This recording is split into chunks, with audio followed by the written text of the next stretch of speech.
Dr. Kiran Bedi is the first woman to have joined the officer ranks of the Indian Police Service.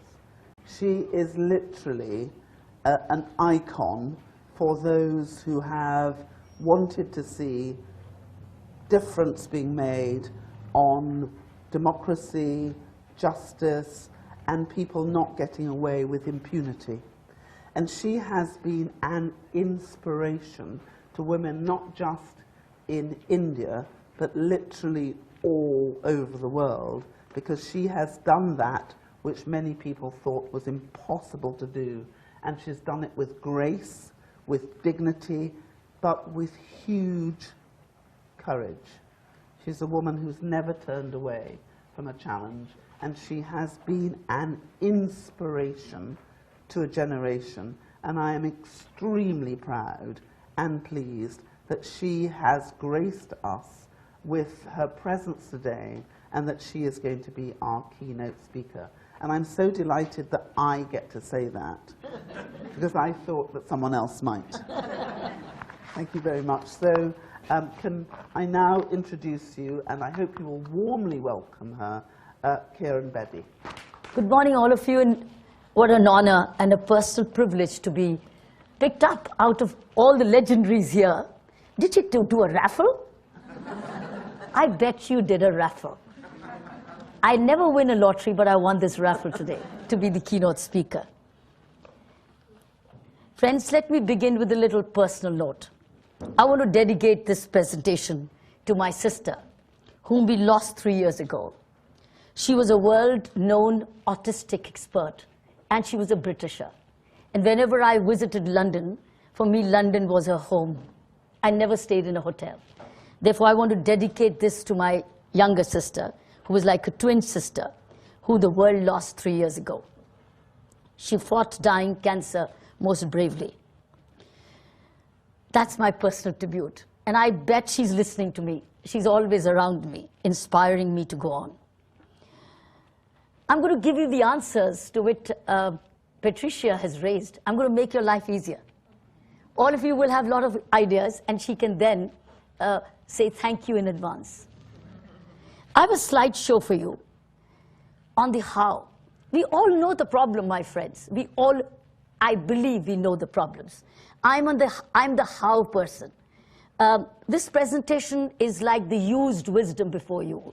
Our used wisdom I have used for the last 45 years. You did it 40? I did it 45 years. I joined the Indian Police Service officer ranks in 1972, when I was just about 21 and a half. And even prior to that, as a student, I'd started to volunteer for community service. I had so much of people at heart that before joining the policing, I already was working with people who I thought had less than me, and it was my duty to share. So I put together a presentation for you of the how. Let's look at this. So we are looking, as Patricia wanted, 2020 and beyond. I've written and beyond, because there's certain things which have happened, I think are perennial, and therefore they cannot but go beyond 2020. Currently, friends, this experience is coming out of 3 sources. My law enforcement experience for all these years, then my experience as a social activist worker, which I did about more than 35 years, running 2 foundations for rural and urban poor. And the third one is my political career, though short, ran an election and lost. And then now placed as in a constitutional position, running a union territory, which was once French occupied, and was one of the most beautiful part of India called Puducherry. That's where I hold a position as Lieutenant Governor. So it's something like a mixture of political and constitutional, and I enjoy both. These are our focus areas, as Patricia wanted. Violence against women and girls, we know it exists. And it exists in a very big way, differently, proportionally in different countries. Women's economic empowerment, the need of the hour, and forever, because till half the population is empowered, I cannot see a prosperous world. And third, women in leadership. This was your paper which Emma suggested that I focus on these areas, and I have some presentations, some slides for you to see. My first slide, and I'm here to offer the how which has worked for me, how which brought me a Nobel Peace Prize of Asia, which is called the Raman Magsaysay Award, without knowing that these were something very unique. So violence against women is based on my learnings from law enforcement. Check crimes against women by collaborating. My first how, my friends, is collaboration, called the C, not competition, collaboration. What's been missing in our lives is, here is a model. It's called the 6P model. When I say 6P, the first P stands for people, which is principles, which is people, which is NGOs, which we the people, where we are so grassrooted that we really know what the problem is. And it varies from place to place. You don't have one solution for all, but you know the problem because you're close to the people. People know the problems. Parents, teachers, associations know the crimes against women, which children, girls are suffering. Principals know what's happening. Parents know, principals know, NGOs know, the people know. The first P. So I'm looking at the how. They know the problem. The question is, how do we get to the solutions? If we ignore them, and in policy making, we're losing out a very important segment of the how. Second is the police. Police works as a silo. We were working as silos. And when the police works as silo, it is only a reactionary force. It's not prevention. And even in community policing, that's prevention. It needs the first P, people. So wherever policing is silo, it's only reactionary. It's where it's working together, collaborating with people in the first P, it delivers better. But let's see how can it deliver even better, because that's the last resort of crime prevention legally. That's where Patricia's strong background comes from. Legally, punishing, enforcing, and then prevention when it does a good job. The third, friends, is prosecution, which is the courts. They also work in silos. They bail out people unconditionally. Sometimes a man is just bailed out and then sent to the prison, and the first thing he does is rape another child. So the point is, where is the conditional bail? Where is all the conditions which the courts ought to place that this man needs following restrictions? So it's also not just violation, it's respecting others' rights while restricting his rights because he had taken away others' rights. So prosecution, which is the courts, the third P.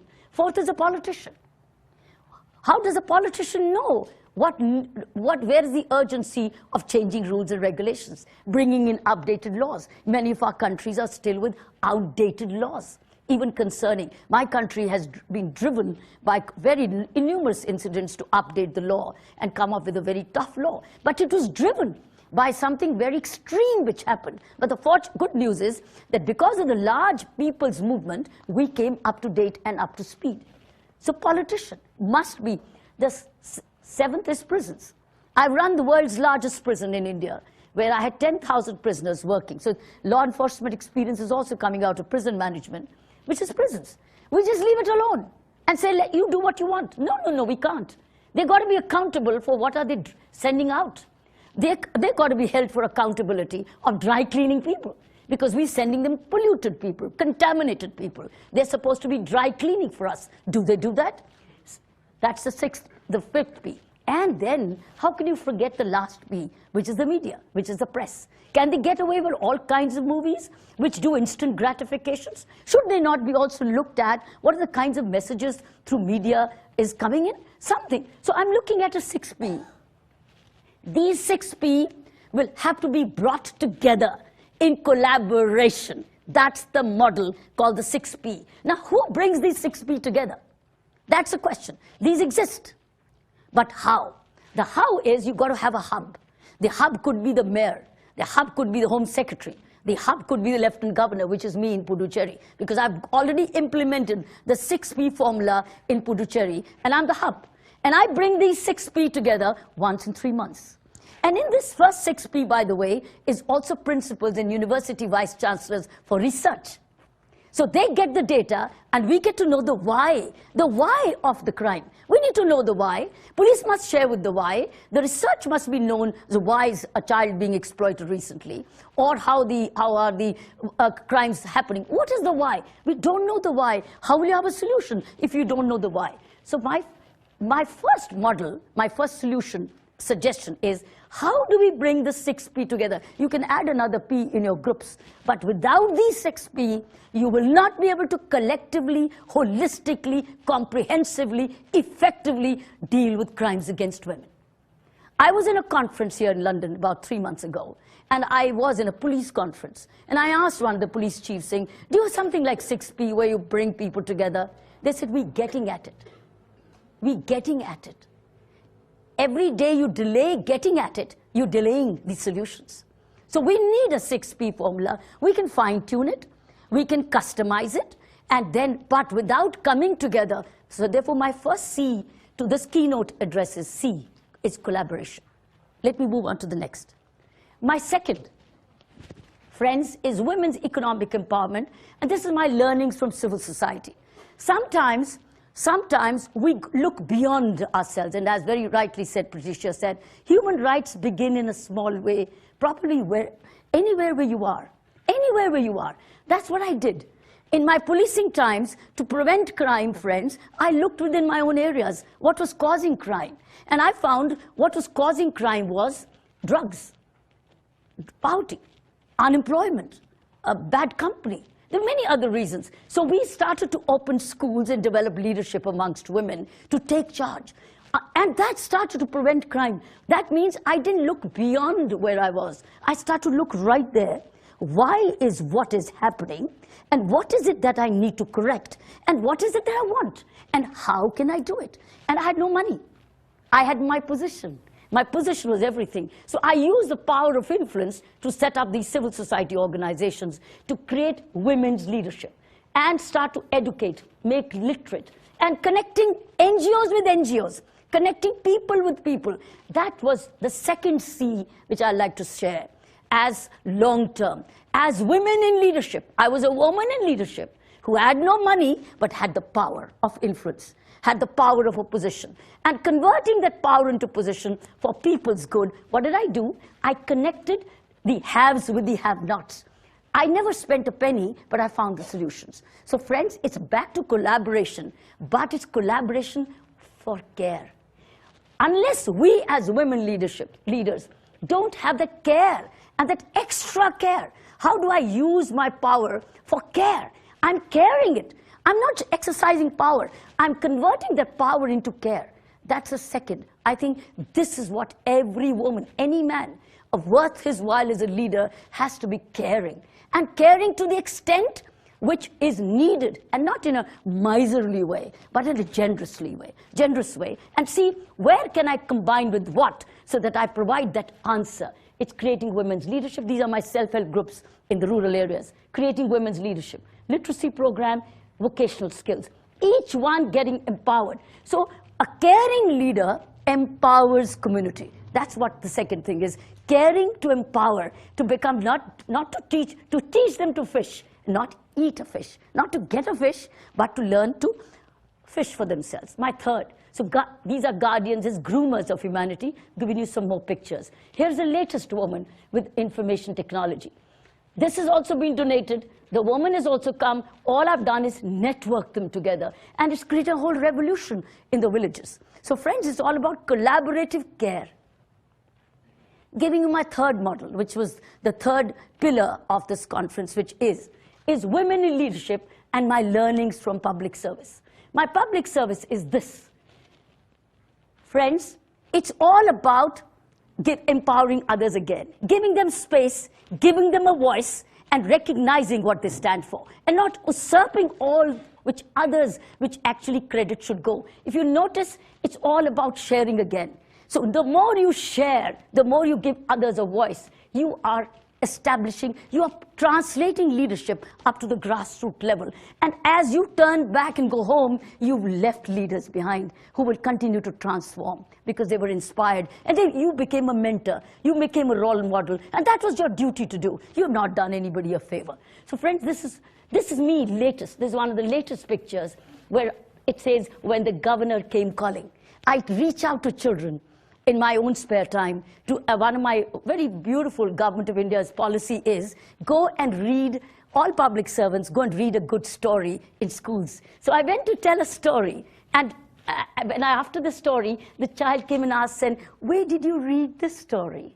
And I said, this is the book where I read the story. So it was so beautiful. This is what, for my times in the prisons, where prisoners were addressed on a regular basis. So what was I doing?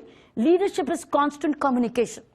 It enables building trust, empowering people, making them aligned and accountable. This is what I'm picking up 3 only instances for you as examples. So what is it? This is the time, about a month and a half, when I took oath as the Lieutenant Governor of Puducherry. I gave a mantra to my own state, my union territory. The mantra was T. This is not mine. This is Stephen Covey's. He's the one who gave a concept called T, and I'm using it optimally. He better give me something extra for royalties, and I could then spread it on to my NGOs. But I'm promoting him all the time because this is his thinking, and it's called the T concept. It's trust, it's empowerment, and accountability. When you have this T concept, you are all the time, by communicating, creating trust as a woman leadership or as a male leadership. Political, public servant, academic, I don't know. But when you communicate like this, you are creating trust where people believe you. Second, by words and deeds. What you do by your actions, you empower people. And accountability, because you're transparent.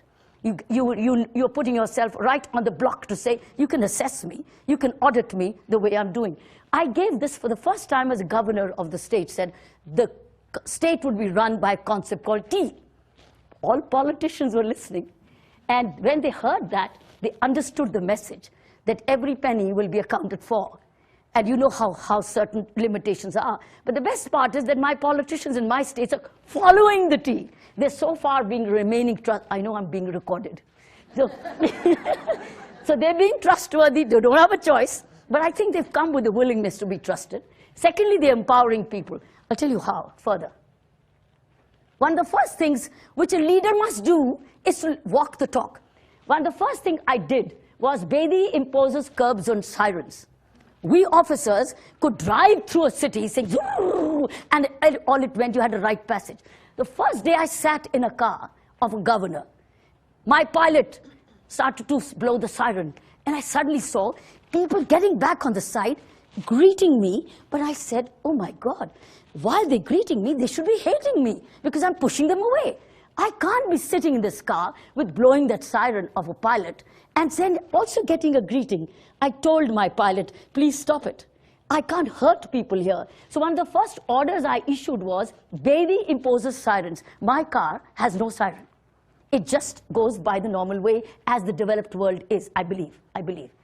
But that's first thing I sent. The first message is, I'm one of the equals. I'm not the one. I'm one of all of you. And whatever I am one of you, don't stand me apart. And if you're greeting me, then I accept your greeting because I deserve it, not that I pushed you aside. Second thing is, meet the Lieutenant Governor between 5, 6 without appointment. First thing is, the Governor's house, which is a beautiful palace, was thrown open to no appointment, called the open house. Why I'm giving you these two is a woman leader of the future has to be equal, but stand out by her own position. She has to be equal. She has to deserve what she does and not push her way, as has been in the man's world so far. Men have used the muscle power to push everybody aside. I don't think we have that muscle power.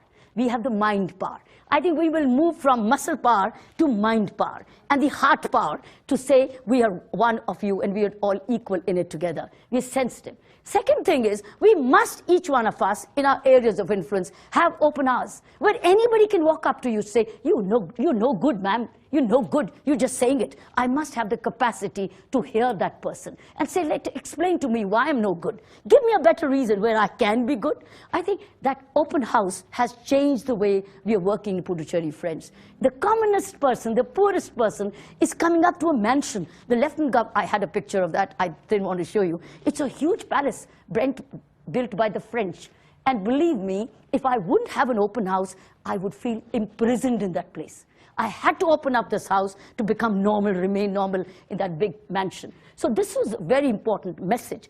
for political, social leadership, man or a woman, to open up the system and have it available 1 hour, no appointments, first come, first serve basis. What my staff does is, we got lots of people every day, they give a token on first come, first serve, and the first 1 hour, about 40 people are attended every day. But 40 people come to me, the rest of the public servants too have been directed to have 5 to 6 open hour, men or a woman, politician or not. So everybody is an open hour in my union territory today. And do you know what? It's stabilized. Because people are going back to their own public servants. And the public servants know that if we do not attend, she will attend. So they are getting attended. So I think this is two good practices. If you can adopt during your presentations, I think it would be worth it, and then fine-tune and add more. Some of these other 1 or 2 pictures I have, how I've gone to the dump yards. These are tremendous garbage. And for last 5 years, this garbage dump had smelled in the whole city.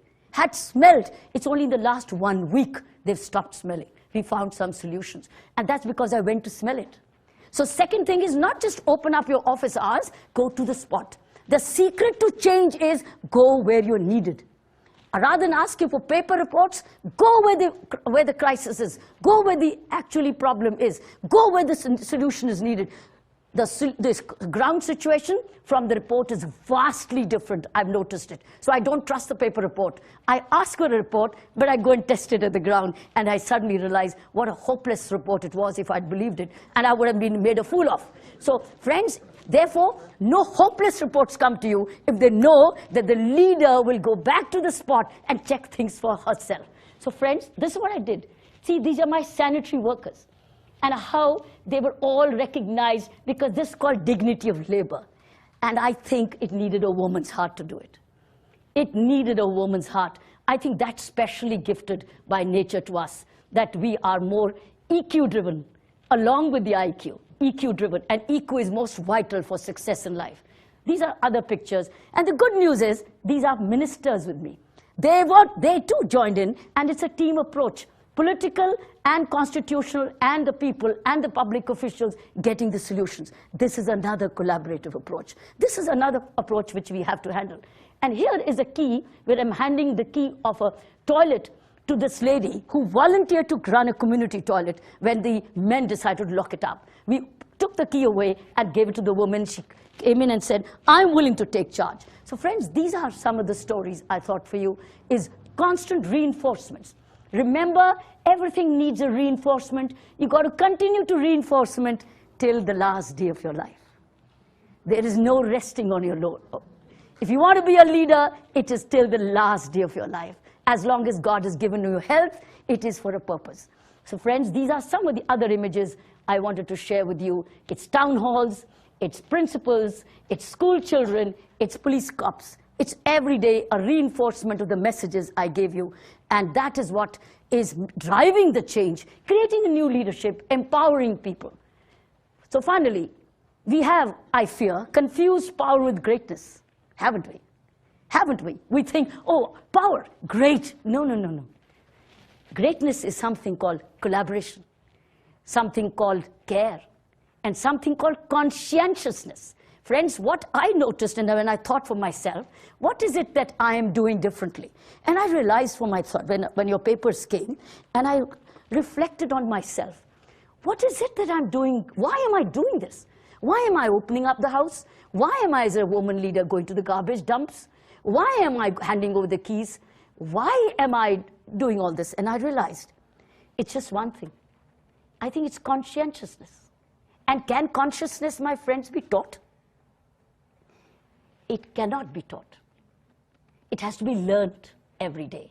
And it is that conscientiousness as a woman leader, and the world is needing these 3 C's. Collaboration, care, and conscientiousness. That's the woman of tomorrow. That's the leader of tomorrow. That's the organization of tomorrow.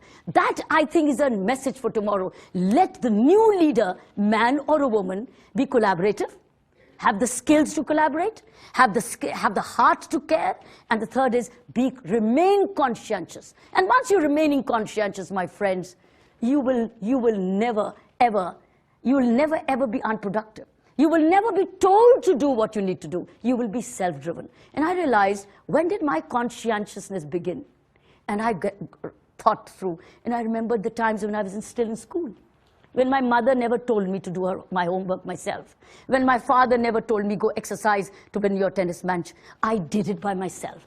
On the contrary, my mother said, enough, Kiran, I think you need some rest. So friends, I think going back to our base, going back to our foundations, we the women, we the leaders who are aspiring to be leaders, have to build fresh foundations.